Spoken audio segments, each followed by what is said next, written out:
racing in the rain, NASCAR at COTA. It was all going this weekend, and we're going to talk a little bit more about that on this Monday.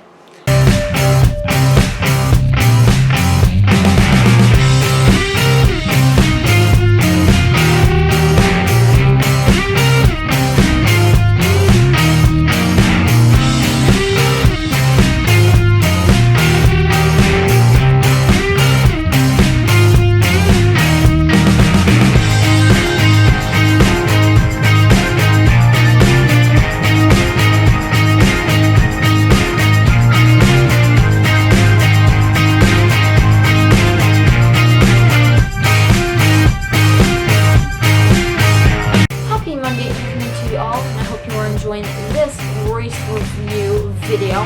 Today we're talking about COTA and racing in the rain, what it is like to race in the rain, and what we did learn about a lot of these drivers this weekend, and maybe some slight controversy that I kind of came up with and I kind of thought of, and I want to see if what you guys think about this. And I'm also going to go on another rant about road course racing. So let's get right into it.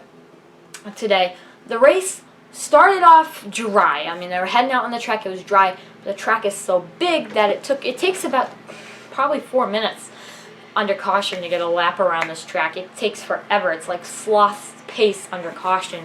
And so the rain started to fall, and we went green, and it was raining, and that kind of told the story for the rest of the day.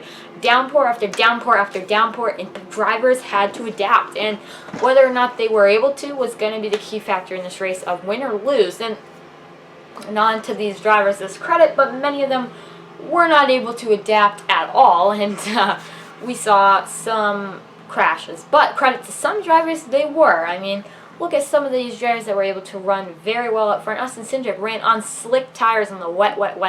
But this caused a lot. NASCAR now had to deal with having what they thought was a good move not really being a good move, being more of a controversial move to race in downpour conditions, especially on COTA, where there's this ginormous backstretch. And that's the first time NASCAR's ever raced at COTA. And there's this giant backstretch right down, and it's huge. This is a ginormous backstretch, and it got wet, kind of like, you know, if you're running in straightaway at Pocono, Kansas, those tracks.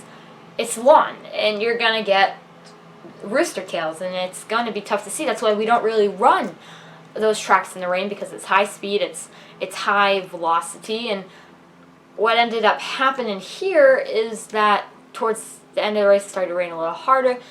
Drivers just couldn't see, and Martin Truex Jr.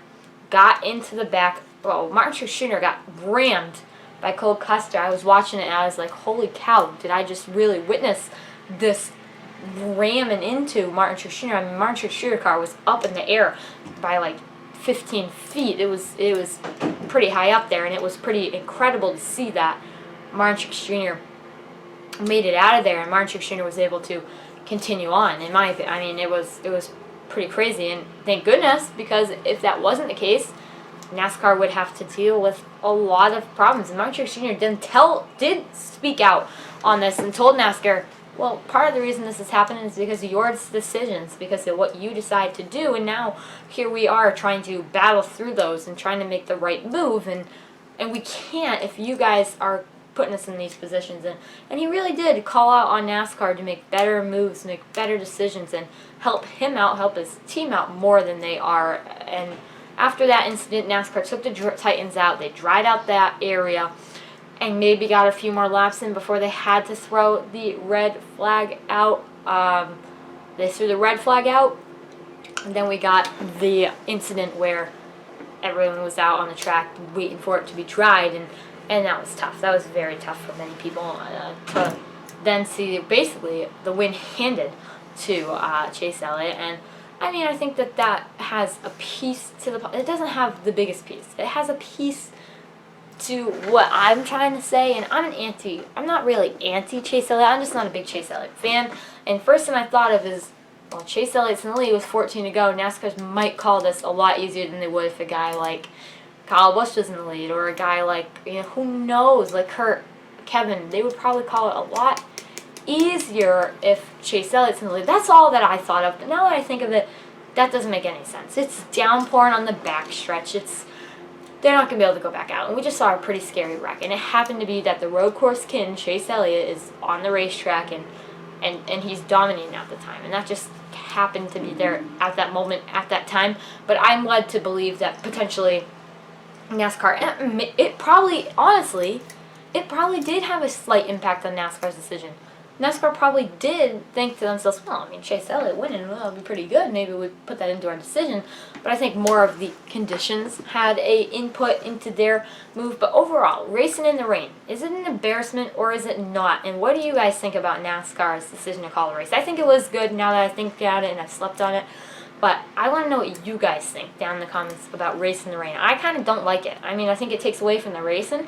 Now, if it was dry, I think COTA would have been just taken down to completely terribleness. And I don't like road courses, so that's kind of where I think, that's kind of where I would lean to. But I think that with what we've seen in this race, I think we all can be led to believe that this was not a good race. The only really excitement factor in this race was the fact that there's rain, and that's that element. We haven't seen a real rain race since the Roval, and we haven't really seen an in-depth full race where it's rooster tails and rain.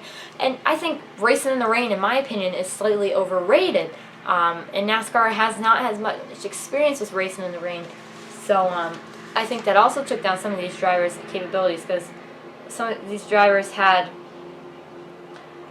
didn't have many opportunities at all to take on the win, take on anything. They just didn't have it. And yeah, I totally think that the way this will go and the way that things will work out will be very, very effective, and will have to continue to be developed. All right, let's take a look at the race results. Chase Elliott won. We have a lot more coming up on that win in the winner spotlight right after this. Kyle Larson, Hendrick teammate, finished second. Selfishly, I wanted to see that happen. I wanted to see that race for it. Joey Logano wins third. Ross Chastain in fourth. AJ Allmendinger cracks a top 5. Chase Briscoe in 6th. Michael McDowell in 7th. Alex Bowman in 8th. Tyler Reddick in 9th. A good run for that team. Kyle Busch with a top 10. William Byron. Oh, no. That top 10 streak is done for Willie B. No. Austin Dillon in 12th. Chris Buescher with a top 15. Denny Hamlin 14th. I mean, Denny Hamlin, we haven't really seen him lately, and he's kind of been flying under the radar. Brian Preece in 15th. Eric Jones in 16th. Ryan Blaney in 17th. Anthony Alfredo with a top 20. Anthony Alfredo, top 20, that's insane. Brad Keselowski in 19th, real tough day. Corey LaJoy with a top 20. We did see him right out front. Ty Dillon, 21st. Ricky Stenhouse Jr. In 22nd. Those are some notable finishers. And Austin Cindric, oh man, I mean, he was running so good in the beginning of the race. He finished 25th. Really, really tough day, because I think that overall that this for Austin Cindric is tough. Tough luck. It's just tough. I mean, I wouldn't want to be in his shoes and have to worry about what that happens. So that is that. Let's head on to this next segment right over here, Winner Spotlight. And in the spotlight today for the winners, we have a few things to get to, a few things to talk about, a few winners to spotlight. And the guy today is Chase Elliott. His first win this season becomes, is this like the 11th new winner, the 10th new winner? It's another new winner. Definitely expected now. Every driver, and Hendrick has gotten a win this season. The next team in line to do that is Joe Gibbs Racing. Denny Hamlin's got to get that win. I honestly think that's going to come next week, but Chase Elliott wins. This is his, I don't know what career win it is. They'll all be up here, but it's another win for him, and here's his stats right over here. But I think that this win for Chase Elliott is just proven to everyone yet again that he is the guy to beat on every road course.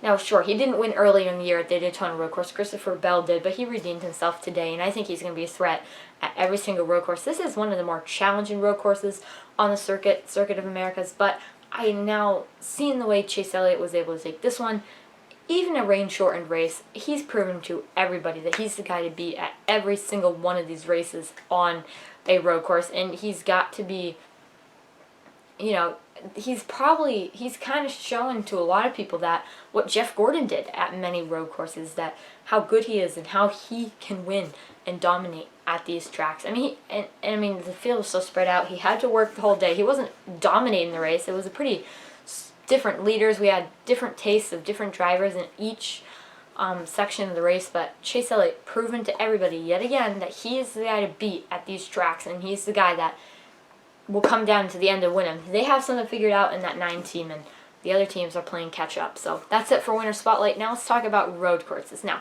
as you guys know, road courses are not my favorite races on the track because I don't like how the fields get sprung out. I don't like how there's not much action, and for me it's tough to watch because commercials take about 7 to 10 minutes. I mean, commercials are long, these tracks, when normally commercials are quick because Fox and the broadcasters need to buy time. Under caution laps, you're getting long commercial breaks. You're getting just a bunch of talking during caution. When it goes to caution, it's dreadful at many road courses because you're going to be there for a while. Because to make 2 caution laps, and it takes forever, you know, it just takes a while. And I don't like that. And I don't like the way the track, I'm not a big road course guy. And when I heard about Circuit of the Americas, I was excited, slightly. It was like, oh, this might be a road course that actually will be good. That and the Roval, maybe Watkins Glen, throw it in there. But all these tracks are kind of the same old, same old. The Roval has at least some excitement, but it's still kind of the same thing. And I'm like, COTA is a new track. I'm going to give it a shot, but I'm not the biggest fan of having 7 road courses on the schedule. And now we're at the second one, and you mentioned last time when we went to the Roval where I was on it, the racing today was strung out. There wasn't really much battling for the lead except on the restarts. The restarts were great. 5 wide going into turn 1. That was exciting. That was interesting. But when you were going into, you know, after that, just basically after 10 corners, the field was sprung out to a second. That quick. You really need to act as soon as that first corner, maybe the second corner. After that, and the track's so big and there's so much momentum. The fact of the matter is that these tracks are way too spread out. And NASCAR, in my opinion, needs to come up with a package or something that makes road course racing better, more tight. Imagine having road course racing where they're side by side most of the race for the lead. That would be epic. That would be insane. That would be what I want. I want these corners. I don't mind this type of race, like where they gotta go left, they gotta go right, they gotta go through crazy corners, they gotta brake and all that. I don't mind that. But I mind the fact that how one driver can get a 15-second lead to second place and a 50-second lead to ninth place. I want it to be close. I want it to be close. And I think Fox struggled slightly in the broadcast today, really trying to, you know, fill in gap time. And I don't blame him. I mean, I would have struggled trying to find stuff to talk about when you talk about the same storylines. Remember, this weekend had practice, which wasn't up. I love having practice. But during those practices, they talk about a lot of these storylines. They talk about a lot of these things. And when they go into the main broadcast, they're probably going to be like, well, we kind of already covered this. Maybe, we got to cover it again, like on and on and on and on. So I think that took away from the race as well. But overall, the race in action was not good. So let's get to hit the gas or hit the brakes. I just kind of gave my spiel on road courses. Second installment of the 7 road courses this season. Not good for me. Not very good. Now, I've seen some people highly ranking this race up, highly pumping this race up, and I thought this race was bad.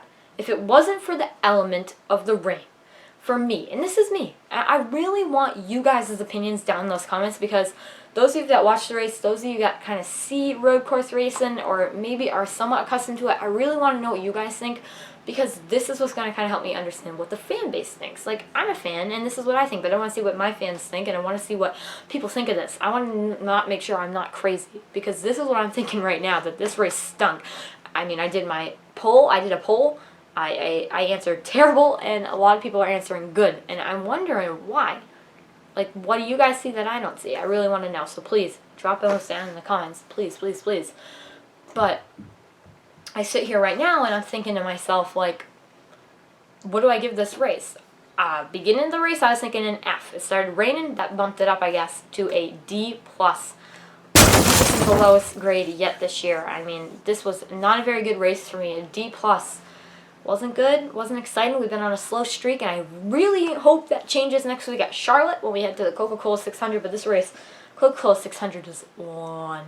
Get some get some snacks, get some popcorn, get ready for a long race, and stay up late for that one. I'll have a review video on that one on Sunday, actually, so stay tuned for that. Thank you all for watching this video. Stay tuned Wednesday and Friday. Yes, my Wednesday videos will return this Wednesday. Buckle up, because we're going to be talking about who will be the best opponent for each of the teams that are still looking for one on Wednesday in the NHL Stanley Cup playoffs. Here this Friday, How Do My Sisters Know NASCAR trivia. Stay tuned for that. We'll get you ready for all that. Thank you all for watching this video. Have a fabulous day. Subscribe, like, share. I'll see you Wednesday.